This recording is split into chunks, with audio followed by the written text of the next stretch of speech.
গ্রামবাসীরা, এই গরিব হাল্ক এখনো তার দাদার ভাঙা সাইকেল চালাচ্ছে। গ্রামবাসীরা যতটুকু মজা নেওয়ার নাও, দেখিস একদিন আমি হেলিকপ্টারে চড়ে ঘুরবো। ম্যানেজার, আমাকে একটা হেলিকপ্টার দাও। আরে ভিখারি, ভেতরে ঢোকার যোগ্যতা নেই আর কথা বলছে হেলিকপ্টার কেনার।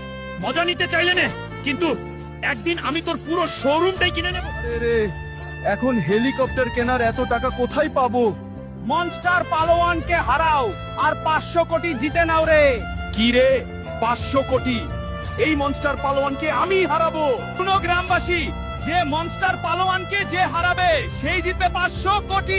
যদি কারো সাহস থাকে তাহলে সামনে আসো, একে আমি হারাবো। আর তোরা ভিডিওটিতে লাইক আর সাবস্ক্রাইব করে আমাকে সাহায্য করো। এই নাও হাল্ক, তোমার টাকা। এই নে ম্যানেজার, আর এই শোরুম থেকে বেরিয়ে যা রে। আমি পুরো শোরুমটা কিনে নিয়েছি। গ্রামবাসীরই দেখো রে আমার নতুন হেলিকপ্টার। আর ওই দুইটা ছেলে কোথায় রে?